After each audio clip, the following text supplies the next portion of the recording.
Hi there, I'm Jim Zirin. Welcome back for more conversations. The game is over. The election's decided. The Electoral College is chosen. Joe Biden will become the 46th president of the United States. But what has Donald Trump left us with? For democracy and the Republican Party. Here to tell us is the former three-term governor of the state of New York, George Pataki. We're very much honored to have Governor Pataki on the program. Months before the election, you wrote a fabulous book entitled Beyond the Great Divide. And that was before we knew anything about massive fraud or with Republicans refusing to acknowledge that Biden won, and all that we've been experiencing over the last perhaps 30 days since Election Day. Is there an even greater need now to come together as a country? Well, I think there has been a great need for some time. I wouldn't say that it's even greater now, but I think it will happen. I think there will be a sense that it's over, that we have a new administration, a new Congress, and hopefully things will try to move forward in a bipartisan way. Do you think Biden can unite the country given the nature of the partisan divide? I do. I think the potential is there. I think the vast majority of the Americans just want to see us work together and try to find common ground and move forward. And I think President-elect Biden will initially look to try to do that. I think he has a real opportunity to do that. I don't think the hyper-partisanship that we saw prior to the elections and then right after the elections will continue. To me, the greatest concern is, as I tried to mention in the book, Jim, is the ideologues in both parties who don't want to see that happen. You're going to see President-elect Biden having a hard time maintaining control of the far left activists in his party who will say he's not going far enough. And if he tries to assuage their grumblings, he's going to run the risk of losing partisanship. And Senator McConnell and Leader McCarthy in the House on the Republican side are going to have to do their best to just say to the ideologues who don't want to see anything happen that we're all Americans and we have to get this done. I think the opportunity is there. Do you see any major issues? I mean, for example, distribution of the new vaccine, where there can be cooperation and there can be bipartisan support? Yeah, I think there has been cooperation, and I think as we are speaking, it looks like they'll pass the latest virus stimulus package. That required cooperation, that required bipartisanship, and it required both parties giving up something that they wanted very badly. And so I think that's a positive omen. I think on distribution of the vaccine, that's being done in a way that appears to be highly professional, nonpartisan, and in a way that gives us cause to say our government has done something right, and let's hope they continue to do something right. And this could be the end of this horrific pandemic that has cost us so many lives and so much of our quality and economic life. And so as you know, Jim, I'm by nature an optimist. When you have a new administration, I think there is that sense, okay, we're moving forward. Let's try to do it together. I think one of the areas where there's a tremendous opportunity is President-elect Biden has talked a lot about infrastructure. He wants to have a major infrastructure program, at least $1 trillion infrastructure program. I think there are a great many Republicans who agree with it. We do have to invest more in our airports and highways and trains and bridges. And so that's something that would both stimulate the economy and I think bring both parties together. So, President-elect Biden can focus on something that will divide the parties and create this partisanship. I hope he doesn't do that. Or he can focus on something that will bring us together, like that massive transportation proposal that could move the country forward in a bipartisan way. Well, of course, he's appointed as a secretary in the area of transportation and infrastructure, Pete Buttigieg, who was certainly a progressive in terms of his political ideology. Do you think that was a wise choice in light of the urgent need to, both from an economic standpoint and from a point that our infrastructure is run down, our roads and airports are run down, badly in need of repair and refurbishment? So what do you think of the Buttigieg appointment? We'll see how he does, but I'm encouraged by Buttigieg's appointment. I think first of all, when you're an executive, whether it's governor, mayor, or president, your job's to get things done. It's not to vote yes or no, where you can be far more ideological. You have to be pragmatic to run a city, as he did, or to run a state, as I did. So I think he's going to look at this and say, what can we actually get done, as opposed to what sort of political, ideological statement are we trying to make? So I think Buttigieg is a very good choice. He's a bright, young, enthusiastic advocate for significant investment in infrastructure and in transit. And I think he's the type who, from a personal standpoint, you just like him. I know as a Republican, he's one of the Democrats in the field who I said, I could vote for this guy. I don't agree with a lot of his policies that he expressed during the course of the campaign, but he seems to be a practical person who wants to get things done. And that's what we need in Washington. Governor, you've enjoyed a remarkable career. You were elected to 3 terms as a Republican in a state that has been traditionally Democratic, voted blue in, I think, the last 6 presidential elections, probably by overwhelming majorities. And you were trusted by both sides, and you were viewed as a pro-choice moderate.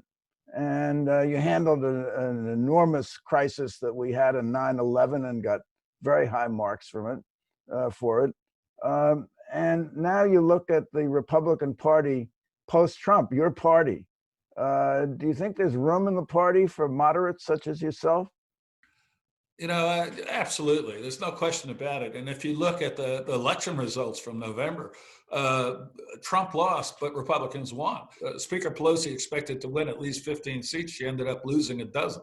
And in the Senate, the Democrats were highly favored to have a majority of at least 4 or 5 seats. And as we speak before the Georgia runoff, at best, the Democrats will have a 50-50 split in the Senate. So I think the Republican Party is much broader than you get the impression from the media. And Jim, that's something where I join a lot of my Republican colleagues, is I just think the media is hideously unfair and biased and ideological.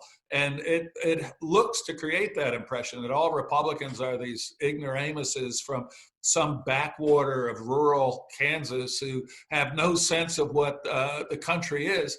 That's not the Republican Party. It's certainly not the Republican Party in New York, although major elements of the media would like to portray it that way.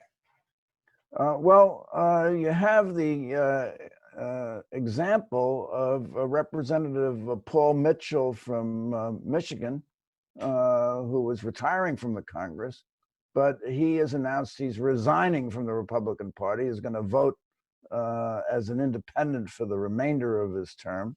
And he said the reason he's doing it is that Trump has dealt long-term harm to our democracy. Now, you hear this a great deal in the media. Do you think it's overblown that Trump dealt some long-term harm to our democracy? Well, you hear a lot about the congressman from Michigan who, on his way out the door, switched parties. You don't hear a lot about the Democrat from New Jersey, a blue state, who switched parties and then just got reelected in November because he felt the Democratic Party had gone way too far left and had abandoned him. And he just won re-election in New Jersey in a very blue state in a very blue year for the state of New Jersey. So both parties have those who are dissatisfied with the direction, and we will continue to see that. I do think the election's over. Joe Biden is going to be the next president of the United States, and the Republican Party, as Senator McConnell and Leader McCarthy are both calling Joe Biden, President-elect Biden, as they should.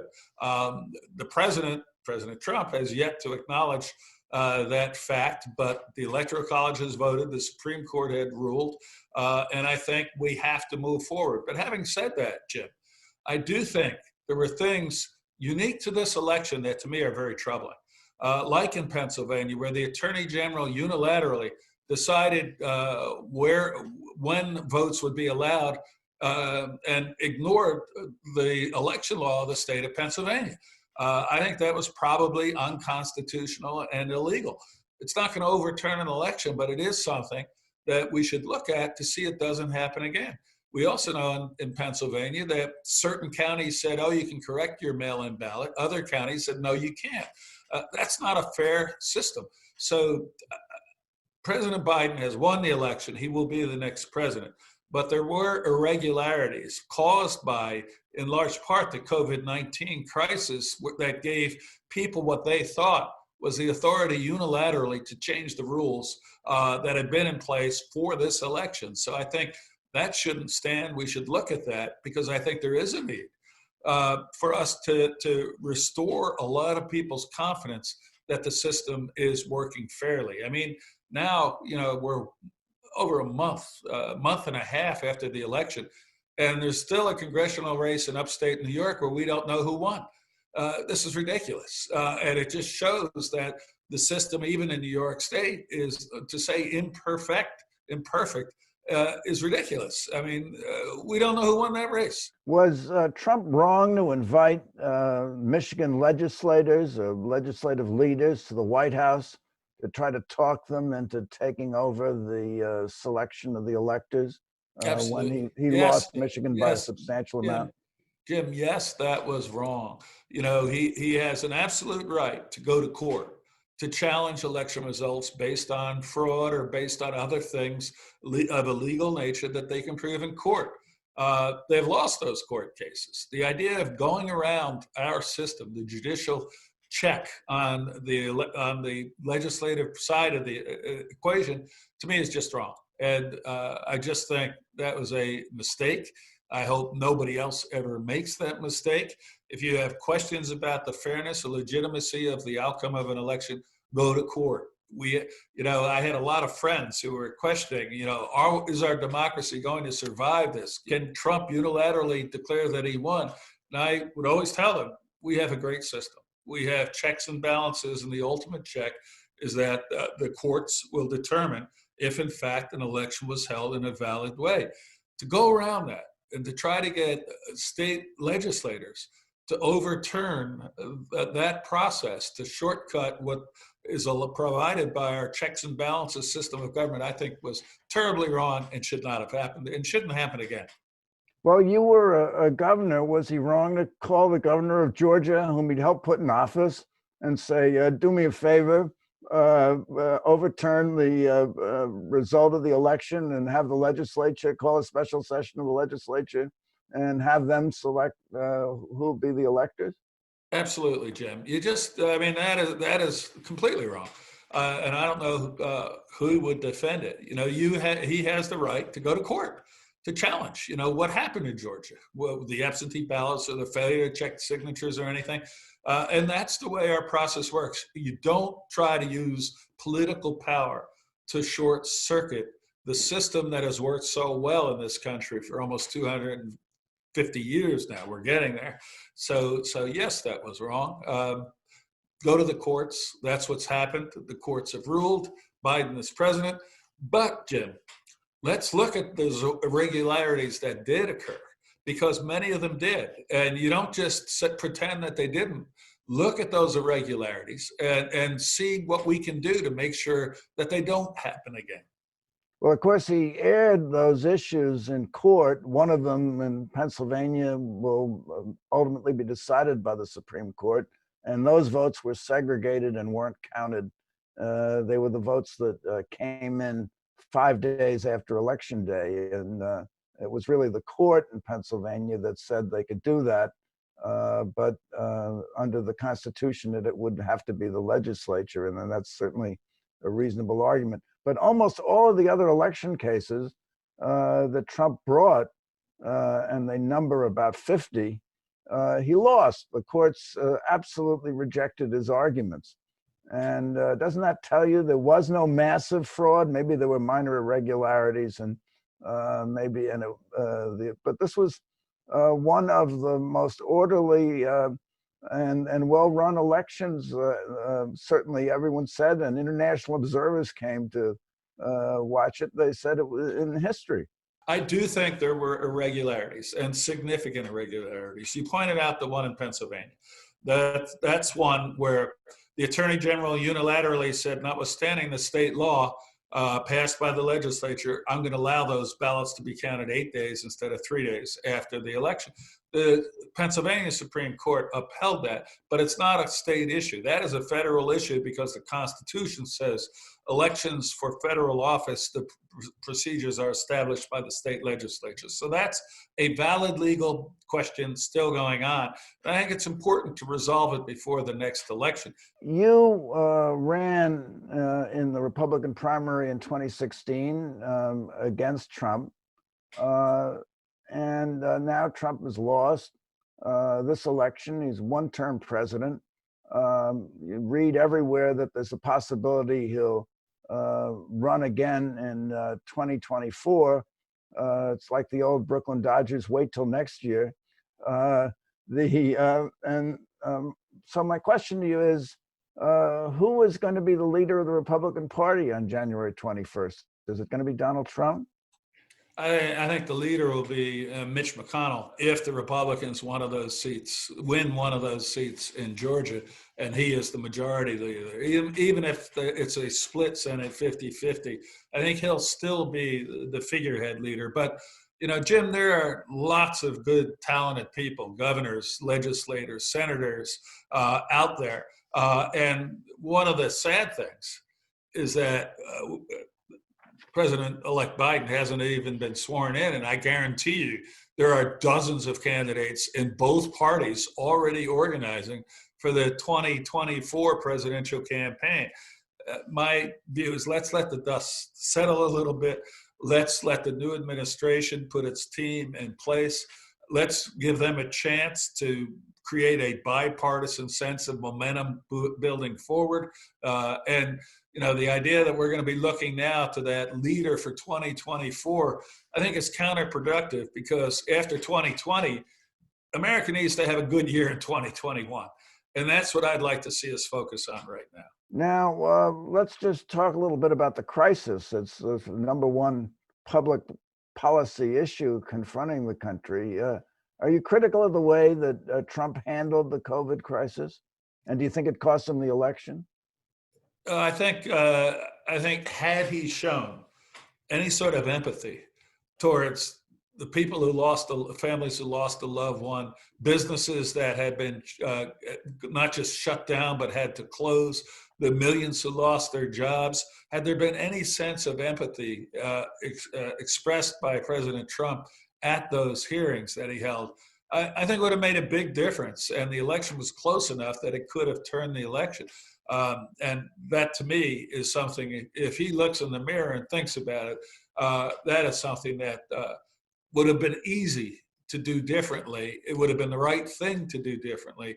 And it could have had a profound impact on the outcome of the election. In his defense, as we're talking here, the Pfizer vaccines are being distributed. The Moderna vaccine hopefully will be approved this week. And Operation Warp Speed is a tremendous American accomplishment. And it wouldn't have happened but for the federal government, led by President Trump at the time, making a determination to say, we're going to move forward aggressively here. We're going to even give billions of dollars to a company like Pfizer. We're going to spend billions on a vaccine that you can start developing and manufacturing even before we know it's going to be approved. That was something where the federal government, the military, the private sector, the academic institutions, and ultimately state governments came together in an incredible accomplishment. And, this is going to save tens of thousands, if not hundreds of thousands of lives and allow us to return to normal. So this is an accomplishment that I think, when you look back in history, history is written by the winners. So who knows how it's going to be written. But I think President Trump can be legitimately criticized for his when he appeared every day at his conferences, not being more concerned about social distancing and mask wearing and the seriousness of the virus, and not showing the empathy that should have been shown for those so horribly impacted by it. But he should also get tremendous credit for what is a great American accomplishment that, as Americans, we should all look at and say, this is tremendous. We should be proud of our country for having accomplished this. Now, Governor Pataki, you are a lawyer. You're actually a great lawyer.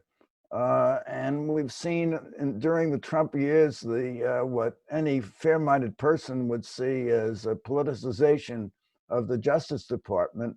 And now Attorney General Barr has resigned early. And I wondered if you had any comment on how the Justice Department fared during the let Trump me say, administration. my book was Beyond the Great Divide, and I take shots at both parties. Right. Let me take a shot at the Democratic Party on the Justice Department, because I think with Jim Comey and others there, it was hideous what they did, what the Justice Department did in going to the court to propagate this Russian collusion thing for 3 years, where there ultimately, literally, was virtually no evidence at all. That was a horrible blow to this country, and I hope that even though Trump will be out of office, that the investigation by U.S. Attorney Durham continues to hold those who engaged in what I believe was illegal activities accountable. Now, the Trump Justice Department, I am a big fan of Attorney General Barr. And most of my friends, I'm a New Yorker, are way to the left of where most of the Americans are. And they go, oh my God, Barr, he's a horrible guy. And then Barr does things like say he thinks the prosecution of General Flynn was wrong and should be dropped. And they go, oh my God, he's a horrible guy. Then he goes and tells Trump, no, he's not going to do the things he wants for the election because he's going to do what he thinks is right. And that's one of the things I've admired about Attorney General Barr. Now he's essentially being fired by President Trump because he was doing what he thought was right. And I think that's what you need in an attorney general. And someone of integrity is going to do what they think is right. He thought it was right to end the prosecution of General Flynn, which to me was a hideous abuse of prosecutorial power by the Obama Justice Department. And he thought it was wrong for Trump to be telling him that he should investigate all these elections and find out that there was fraud. He had the guts to stand up and say, the Justice Department has looked into it and hasn't found any material fraud. This is what you want in an attorney general. So I fear that both parties have gone too far, and both presidents, both the Obama administration and the Trump administration, have tried to look to weaponize the Justice Department. That is the wrong thing to do. And it's interesting to me, Jim, that we've heard a lot of the different cabinet members and other appointments, key positions that President-elect Biden is proposing to fill. He hasn't proposed an attorney general yet. I think that is a critical position. And I just hope it's someone of integrity who will see that office as an American office and not an office for a party or administration. Well, we hope so too. So I have a question for you, Governor Pataki, because we've come to the end of our time quite sadly, because this has been a marvelous conversation. But my question for you is, has Donald Trump undermined democracy? Impeaching Donald Trump over the ridiculous Ukrainian thing, I think, hurt our democracy.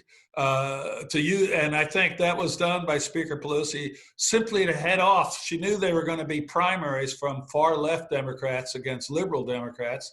And they could have won many simply by saying, you didn't vote to impeach Trump. So they did. And I think that was a political abuse, a challenge to our democracy to try to overturn the elected decision of the public for that political narrow grounds was a threat to our democracy, as was the whole 3 years of the Russians stole the election for President Trump, and it turned out there was no trouble there.